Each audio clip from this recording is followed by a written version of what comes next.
Well, you're raising the dead or shooting for the stars. Well, you can't go wrong with a Pottymouth guitar. Hey, folks, welcome back to Pottymouth Guitars. You're looking at Earl Pottymouth Arbuckle.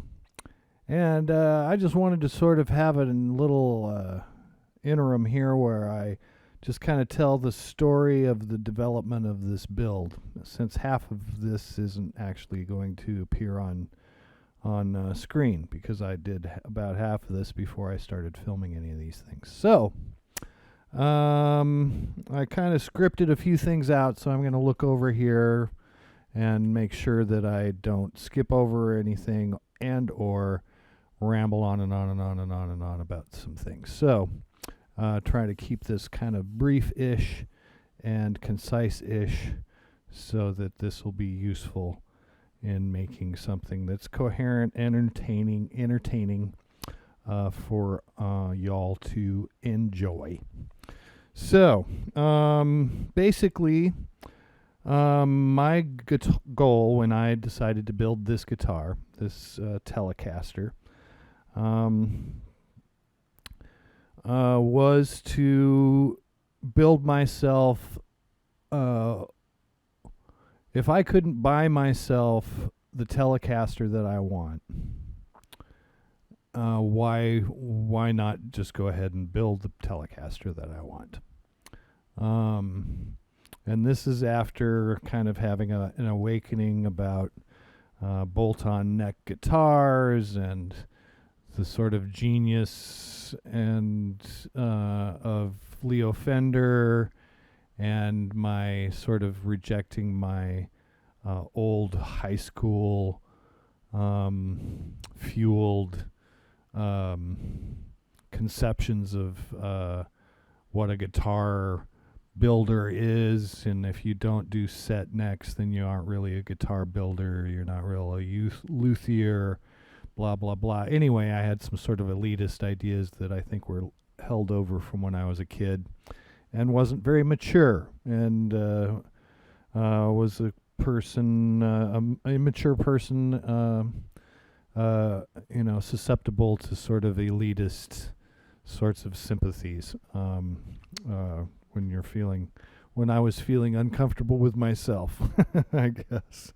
So anyway, so I had finally gotten to the point where I'm like, oh geez, what I need to have a Telecaster, and I can't afford to buy the Telecaster that I want, which would be the James Burton pink paisley Telecaster, which is not a signature model. It's never been a signature model, but Fender produced the pink paisley Telecaster, and they did a Strat, and I think they may have done a Jazzmaster and maybe an offset or two as well.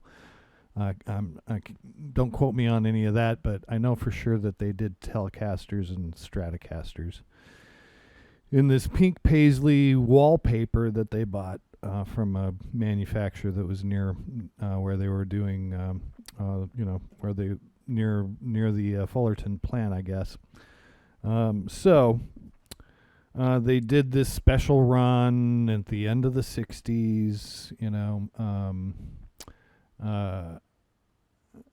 sort of to, in the mid-late 60s. I can't remember the exact date when this was introduced. I'm sure I've run across it, but it didn't stick. But the pink paisley James Burton Telecaster, and loved that model, but of course, getting one that was actually built back then, the cost is thousands and thousands of dollars, and they've done a reissue of those, which is a very, very nice guitar. You can just get one straight, drive right over to Guitar Center right now if I wanted one and get one. But that's $1,000. And, it's just a basic Telecaster, no frills, no, much of anything. And it's a Mexican Telecaster at that. I'm pretty sure they're produced in Mexico. So it's not even an American Telecaster. So you're paying for a whole lot of glitz. And so couldn't afford that. Started thinking to myself, well, if I can build a Telecaster, because Leo Fender gave us this ability to, not only easily repair and replace parts on Fender guitars, but since the Fender guitar parts have become a standard, now guitarists can build a Fender-esque guitar out of parts that aren't even Fender branded. Or like I do, I usually will have one or two pieces of a guitar that are not just full on Fender, and then the rest of it would be of a good quality, because I definitely don't want to run into a situation where I've got a neck pocket that's routed poorly, or something like that. I want to have a quality quality piece, a foundation that I'm working from. I don't want to have to jerry rig it and then end up with an instrument that's going to cause me problems from then on. Oh, this thing's got a trick neck, or something like that. So I started looking for alternatives. How can I do a pink paisley guitar? And there's plenty of folks making Telecaster bodies. I could have painted a paisley design on, but I'm not going to lie, and I'm not going to represent myself as somebody who would do a beautiful job of that, because that would be probably end up being a mess. Also prohibitively expensive to pay somebody else to do a beautiful paisley pattern. I'm sure the results would have been amazing that way, but again, then I might as well just go ahead and buy a Fender. And then I actually found there was a parts retailer, folks who supply DIY guitar builder types, and it had a bunch of guitar bodies. They had really cheap versions of these. I think they only had the wallpaper on the front, not on the back, and made out of basswood or whatever, something very not ash or not even poplar. So a cheap tone wood, and again, it's not only is it not Fender branded, it's like a tenth of the price of just even buying the guitar body itself, $69 instead of $699 if you wanted to just buy the blank body. Because, of course, not only did I find the cheap place, and I'm like, oh yeah, do I want to spend $70 and end up with this janky neck pocket or other problems? Or do I want to go to another retailer that basically resells factory seconds from both Gibson and Fender and Ibanez and a bunch of other manufacturers, and you can basically buy guitar bodies, sometimes even loaded guitar bodies, with the pickups and control knobs and everything. You just need to throw a neck on it and you've got a guitar. Boom.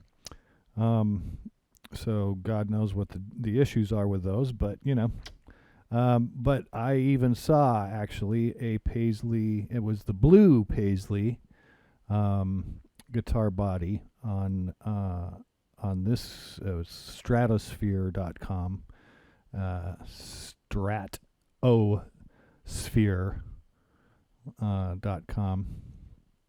You're probably familiar with it. It's they've got a pretty aggressive marketing once you've visited there, you're going to see it pop up in your Google feed all the time. But anyway, so Stratosphere actually was buying Fender branded factory seconds of this body, but yeah, basically, it was $200 away from just going ahead and splurging for the whole thing. So again, not worth it, and not the color I was looking for either. It was blue, not blue with the pink flowers, which was awfully awesome and actually very tempting. I was tempted, but also it just sort of seemed at that point it was like I was on a quest to get to find a way to pay tribute to this guitar that's inaccessible. And the accessible alternative is not all that attractive. It's like definitely getting a less than instrument kind of feeling, and spending a lot for nostalgia that should be recreated. At this point, my nostalgia, I think that kind of nostalgia cries out for this sort of response. So I went on the hunt for Paisley. I looked at wallpaper myself.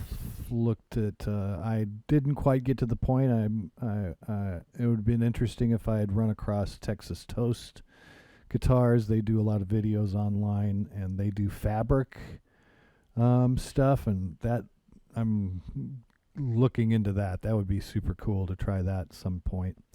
But so yeah, they do fabric as a finish on guitars, which, yeah, again, wow, what a great idea. So that'd be a way to get a really super intricate, especially super intricate Paisley finish. So, but I didn't find that. The wallpaper seemed impractical. And then basically in that search, I stumbled upon the Walla Walla Guitar Company in Walla Walla, Washington, that they produce guitars themselves, but they also sell guitar bodies. So, at least a limited run. But I think I found it on Reverb even. I'm pretty sure I might have found it on Reverb.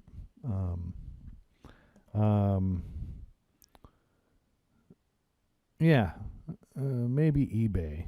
But at any rate, I found it online in the various searches I was making, and saw this body, and the way Walla Walla Guitar Company produces it, this is an ash body. They also would have done it in poplar if I had requested it. But I wanted ash because ash is traditionally what Telecasters are made out of.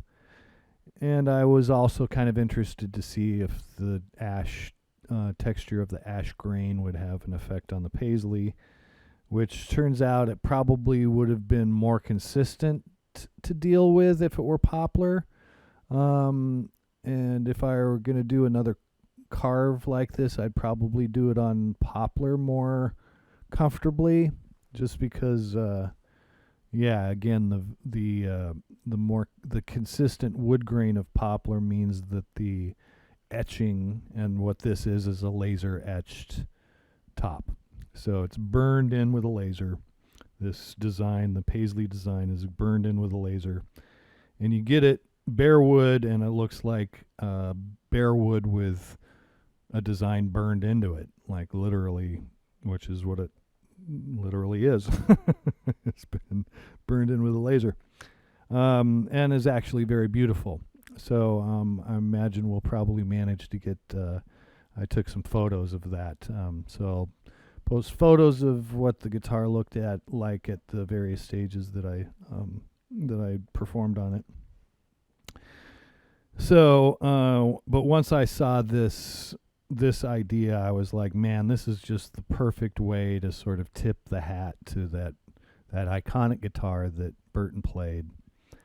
And and do it in a way that's, that definitely made me immediately think of his guitar, but at the same time, immediately, it was immediately apparent that this is not that model of guitar. So, and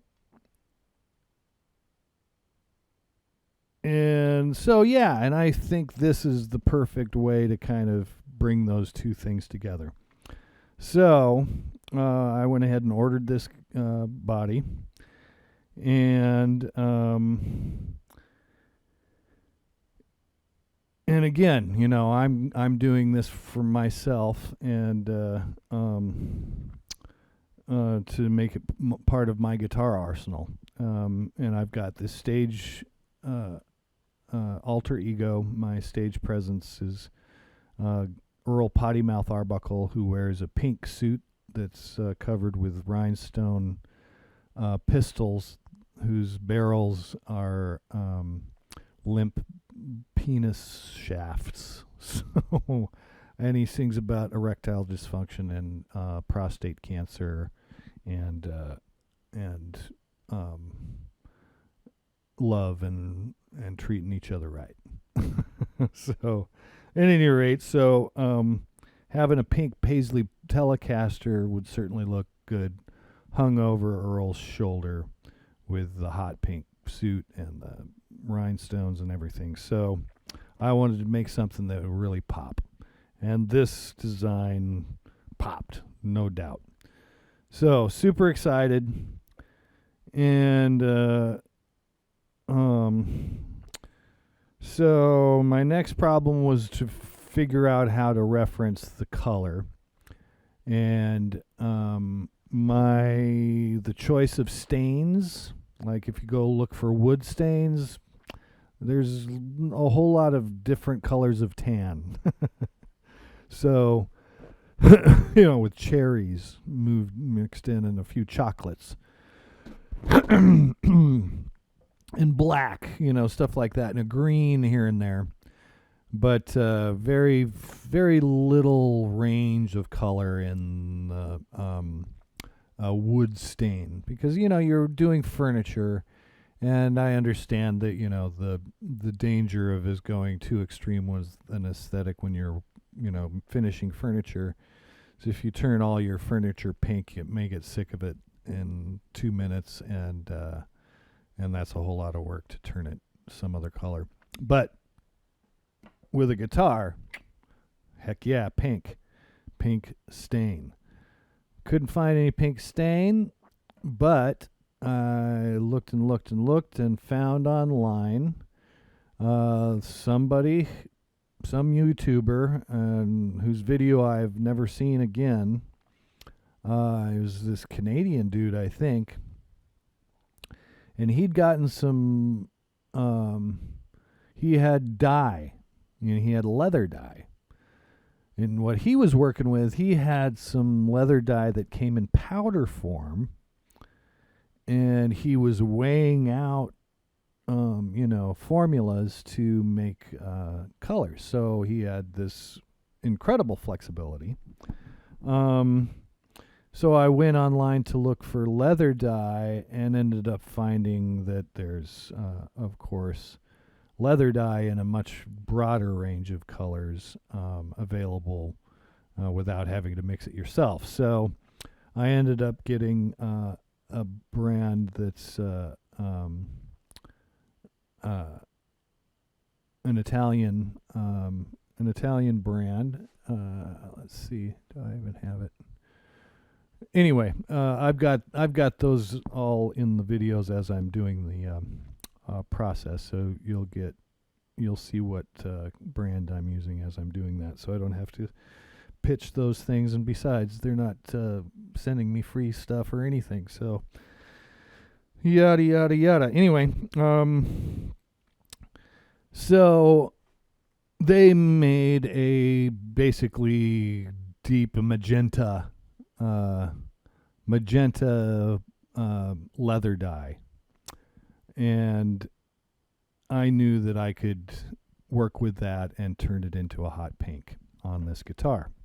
So, the next thing I needed to solve was the metallics. So, the metallics on the Burton Telecaster and on that wallpaper is largely gold color. So it's looks like a gold leaf sort of look. And but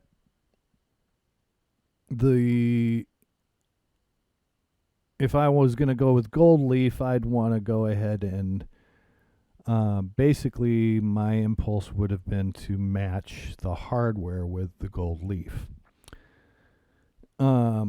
And since, I can get a gold-plated Bigsby, which is the tremolo or the tailpiece and bridge that I was going to use for this, is a Bigsby B5. But the Bigsby wouldn't have matched the control plate and the pickup of the Gristletone pickups, which is what I chose to use in the build. So there's a special set of pickups along with a control plate that all comes together by Fishman. It's part of their Fluence line of pickups. And it's all pre-made, pre-done. There's a built-in rechargeable battery. It's an amazing system and basically gives you an incredible flexibility of tone, of very, very classic vintage tones, which is something I wanted for this guitar, is to have it a very vintage, correct sound as well.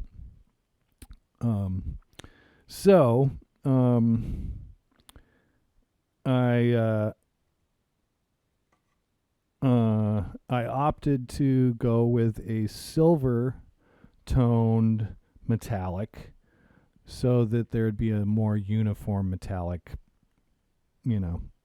presence, I guess. And yeah, that appealed to me aesthetically, as well as the fact that the sort of the rhinestones on the suit, on the pink suit, all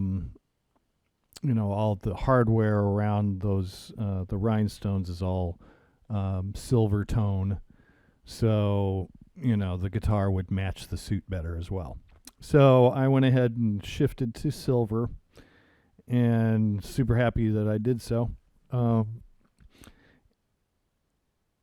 And decided, okay, I need to figure out how to get this silver into the crevices where basically what was burned in. So I'm going to replace the burned in portions of this pattern with silver. And I looked into trying paint, and I was trying to see if I could incorporate paint and glitter together, and the glitter was just not cooperating.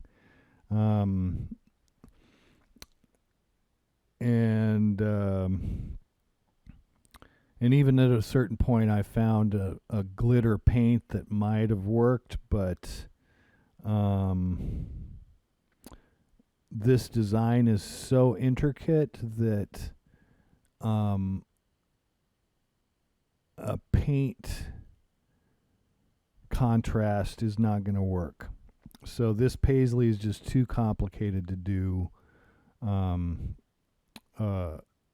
paint, because there'd only end up being a few spaces on the surface where you'd actually be able to see any silver. So how can I get silver into all the little teeny tiny spaces? And I found, again by accident on a YouTube video, somebody who was using a product called Rub and Buff by a company called Amico.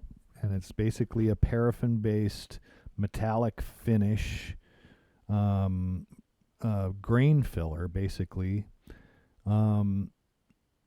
that people use, again, for furniture, and to, give a sort of metallic look or a texture, and they work it into the grain of a wood, and it the grain presents itself as metallic. So, wow, and that looks beautiful on a guitar, even with just the wood, as you can see on the back.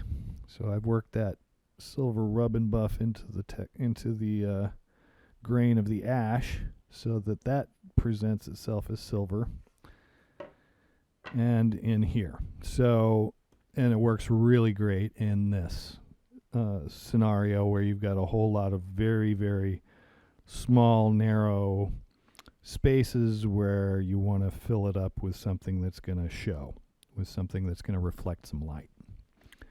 So I rub and buffed. Once I had gone ahead and dyed this pink, and dyed it and dyed it and dyed it, then I covered the entire surface of the top with the rub and buff, and basically it looked like an aluminum guitar for a minute, and it actually looked pretty cool as it. Every stage of this build, it's actually looked. I would play this guitar as is, like the silver version, super cool looking. The just burned one, I could have just put a natural finish on this, and it would have looked fantastic. But just I couldn't. I needed to have a silver and pink guitar. So, so the silver guitar, and then I took very, very coarse steel wool and started running it over the surface. And as soon as the pink started showing through, my heart just opened up. So I knew it was working, and basically it took me a good 9 coats of dye, and working back and forth between making the pink pinker and the silver silverer.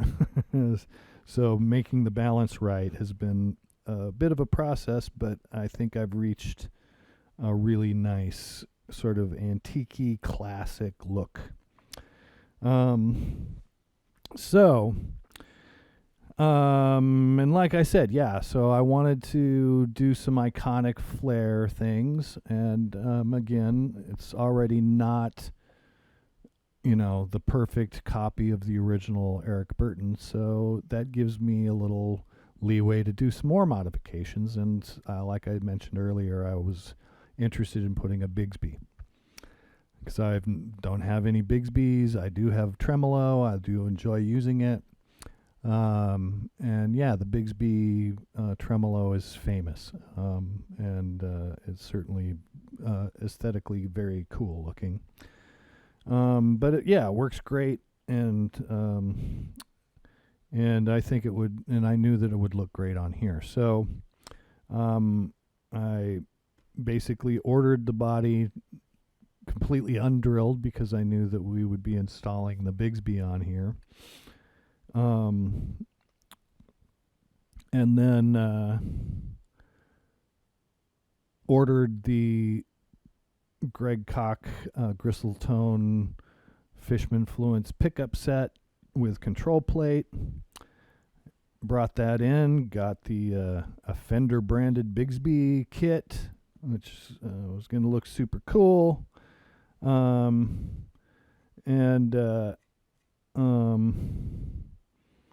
And proceeded to, proceed along with the build. So, and basically the pickup set, one of the hallmarks of this thing is that it has switches between 2 very classic tones. There's a very iconic 50s tone of the Fender Strat, or Fender Telecaster. It's called the Blackguard. And the Blackguards have a specific tone. And then the White Guard Telecasters, which came in the 60s, which had the white pick guard, had another pickup tone. So, and it became just as iconic. So, the beauty of the Fishman pickups is that they can actually match the tone of those pickups without doing any modeling. I do a matching technology, which is different, and you can read up on that or listen to me ramble on about it on another video because I do so at length. And but the Greg Koch pickups basically make this into just a very classic Telecaster machine, and a very versatile one, because I've got basically, it's like having two Telecasters slung over your shoulder. And then to have the Bigsby on top of that, it gives me all that sort of let me do some surf rocky kind of sounds, but also some really classic tremolo country stuff, where there's some great guitarists that do some sort of mimicry of the slide guitar.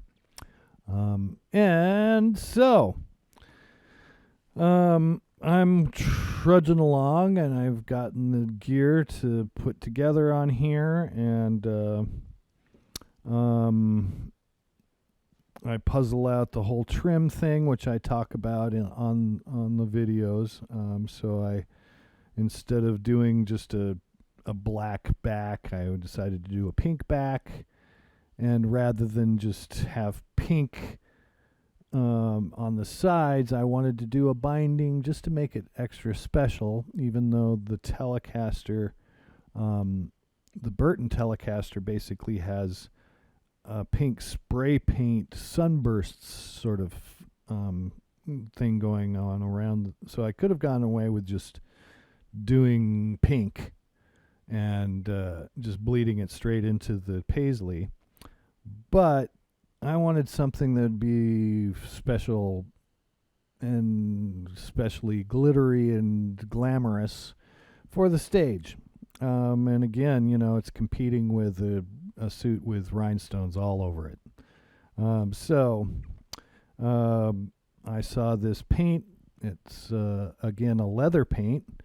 So I was, obviously getting the dyes on the leather supply site, and saw this glitter paint designed specifically for shoes and coats and going on leather. So it's super durable and flexible, which is not important for a guitar, but as long as it's durable, and it's super glittery. It's got a very high concentration of glitter, and the glitter is very fine. So it's really nice under the lights.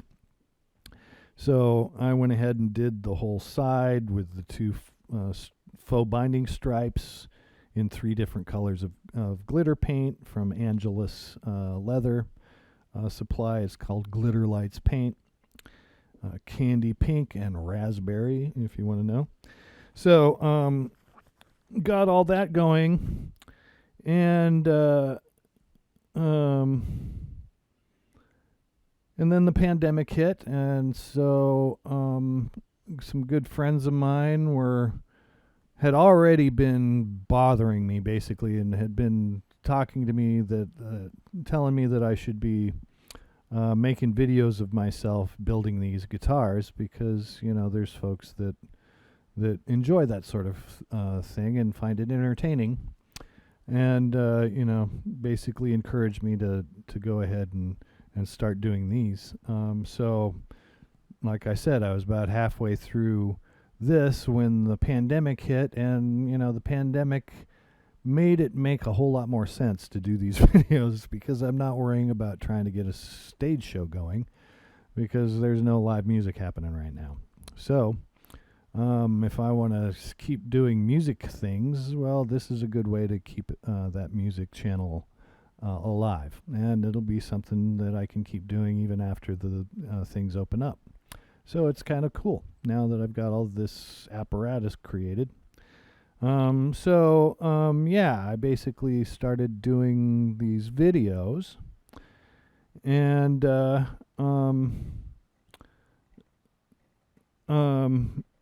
certainly had a lot more time to do guitar building with our new circumstances and situation. So I started making a lot of progress on this guitar.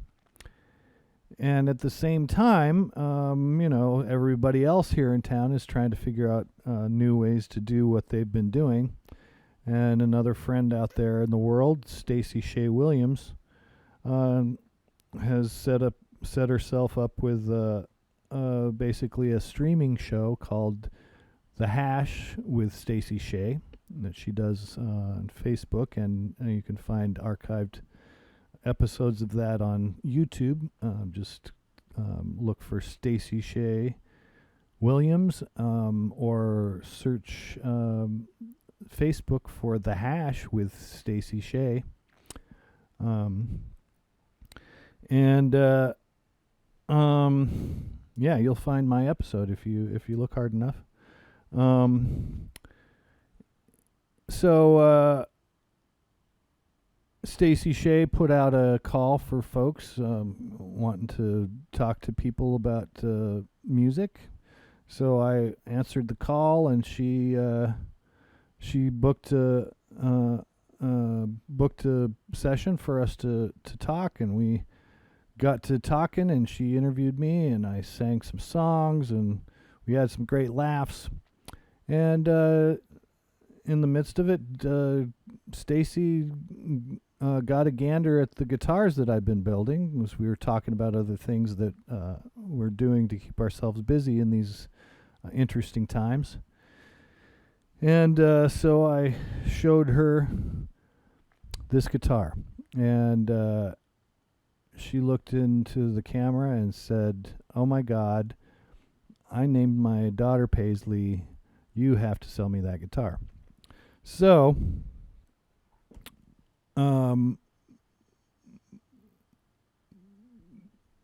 that smacked me right in the gob. I was gobsmacked. So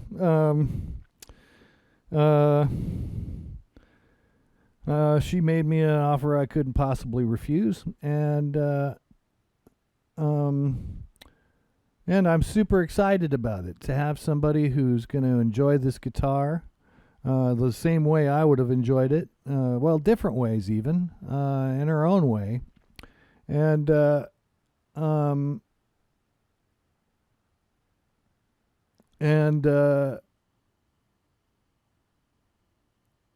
it's basically fulfilling a dream that I started having once I started doing this, is that, geez, what if I could do this for a fun living?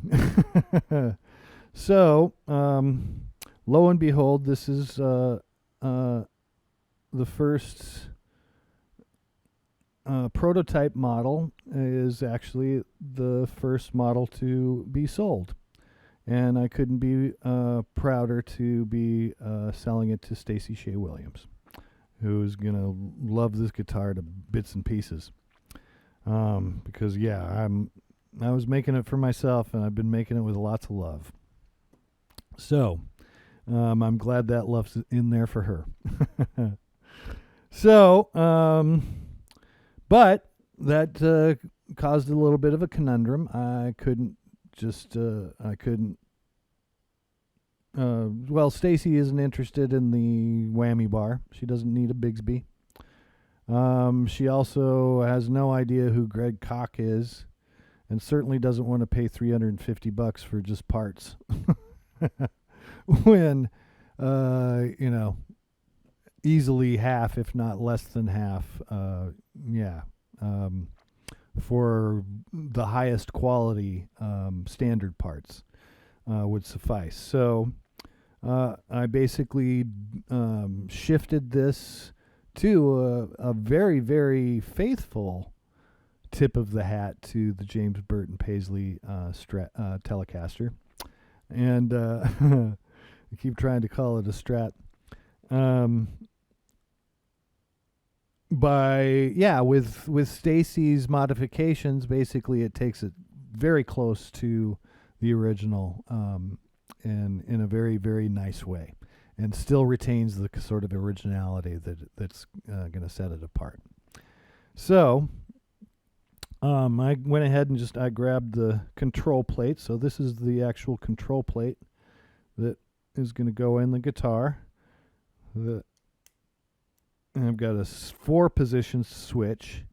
This gives Stacy an extra bit of oomph in her tonal arsenal. Gives her an extra tone. Yeah, takes the pickups from being in series to being parallel to being in series, which gives a very different tone, and it's a very useful tone. So she'll get a lot of use out of that extra little click on the switch, and that's going to basically pop right in here. And something that I do, I'm going to be doing for all of mine Telecasters is actually installing this way, because I'm much more interested in having, basically I have a tendency to knock the switch out of position when it's in that position. So I'm going to ask Stacy Shea if she wants to keep it in that position, and if not, then I'm going to flip it for her. Oh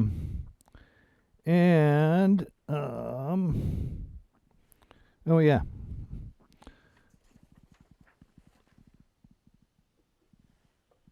Good old standard Telecaster bridge. And pop right there. No big whoop. And kind of proud of this little maneuver I did with the clear pick guard. It still has its protective film, so it looks really cloudy and fingerprinty. But when we peel that off, it's going to look really swell. But at any rate, in the meantime, I installed this pickup in here, and in the traditional Burton, there's a spray of pink around. Basically, they just take the spray can and do it to obscure an outside viewer's view into this cavity, because if that isn't there, then you can actually see into this hole. And that doesn't look, it looks a little sloppy with an instrument that's kind of put together as this one is, so that would look kind of sloppy for this instrument. So I went ahead and replicated that spray paint with just basically physically brushing on the glitter paint that I used on the sides. So here's the transparent pick guard with it's a Tex-Mex pickup set, is the two pickups in there, and I even have this, and I wasn't planning on showcasing it, but voila, genuine Fender neck plate. Oh, and here's the neck. So I'm still working on the frets. There was a little bit of fret sprout, so I took that. So there's just a little bit of, you can feel the frets on the end, but Stacy's not going to be cutting or blistering her fingers on this. She wants to be able to feel the frets, but not have serious contact with it. And as we can see, it's a 22 fret neck, so that's a little departure from the classic. So it's a little modern update with the four position switch, the 22nd fret. Also, there was not a matching headstock on the original model, but I felt that this was appropriately gaudy for an Earl Arbuckle Pottymouth guitar. So this is the premier Pottymouth guitar, and it's the Pottycaster. So yeah, it's the Paisley version.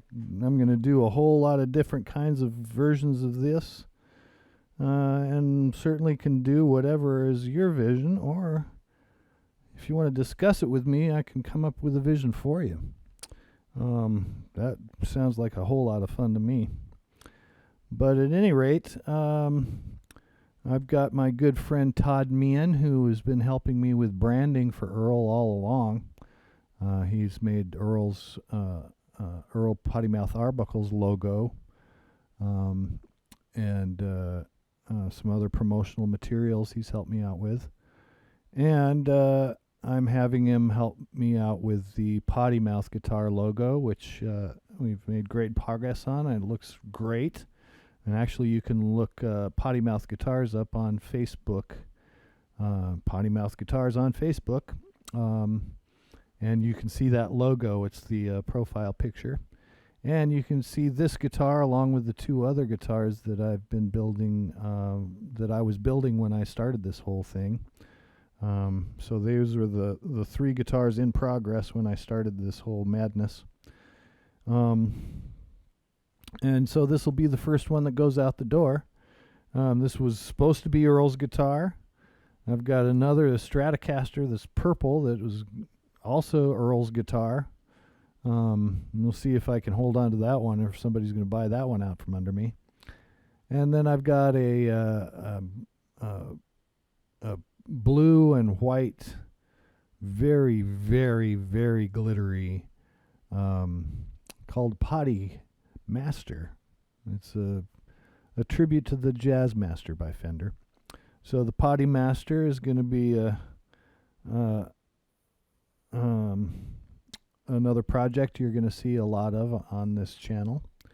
And because, yeah, there's a whole lot of stages in the journey of building that. And so, yeah, Todd is going to get me the final versions of my logos, and we'll have a Pottycaster name to overlay this right on here, and then we can seal that in with some clear sealer, and then I'm going to put a Pottymouth guitar brand watermark back here, a water slide back here as well. So there'll be the branding here, and then I'm going to go ahead and have Stacy Shea's name engraved in that neck plate to personalize the guitar for her.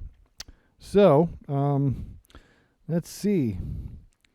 So I needed to scale it back, and also, yeah, when I needed what I needed to do as well is when Stacy Shea decided to do this guitar and scale it back a bit, is I also needed to drill these holes.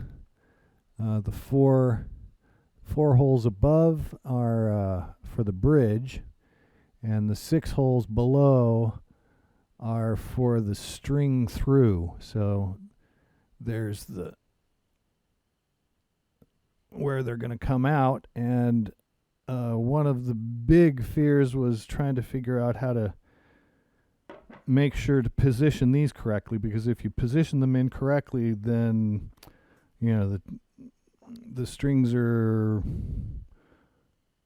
you don't want your strings off center. They'll slide off the side of the neck. So my good friend Chip Tate, who builds guitars for himself and has a beautiful shop in his basement, had a template for a Telecaster that had the standard bridge set up, as part of the template. So basically, it was just for me to make sure that the template that he had was positioned strategically on here so that everything lines up. So basically, I lined it up so this neck pocket, it felt like that was lined up as I could possibly get it. The pickups as close as I could, but more than anything, just in general, making sure that everything sort of lined up. Even this cavity here helped a bit. And then flipping it over and then taking the other side, and literally just like I had to kind of feel to center it, clamped that side down.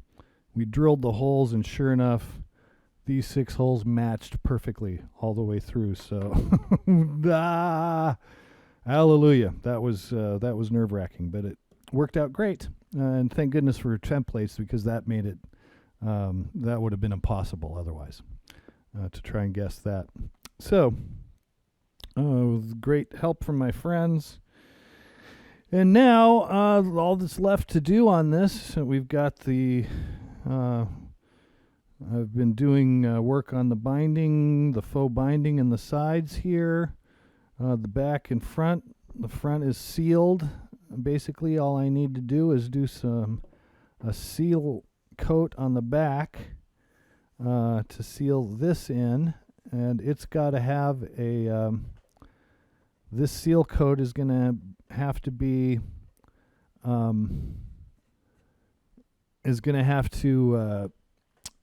be this very toxic sealant that it's a vinyl sealant, because a water-based sealer will not seal the wax. So I've got to do one coat of nasty stuff, and I did that same coat on the front. So we'll get that out of the way and put a nice thick coat on so that we've sealed this, and then I can put there's a water-based clear coat that I can put on top of the vinyl sealer that will bond to it. So you basically we had to use the vinyl sealer as a buffer, because the water-based stuff wouldn't bond to the wax, but it will bond to the sealer, and the sealer will bond to the wax. So having to make sure and pay attention to those kinds of buffers and knowing about those sorts of things are the kinds of little tricks that I've been learning as I've been going, because I haven't done every stage of this correctly. Yeah, I didn't do a sealer coat on another guitar, and basically there was so much air coming out of the guitar that the entire clear coat was just full of bubbles. And then when I stripped the clear coat off, the clear coat took some of the wood out of the front of the guitar. So we're going to be reappropriating that guitar body. We'll probably actually be doing a laser etch on the front of it, because it's already got some etching on it. some forcible etching, chisel etch. All right, so there's enough of a sort of a summary, well, not so short summary of my goals and the changed direction of this guitar build, and hopefully that'll be useful in the editing process, or who knows.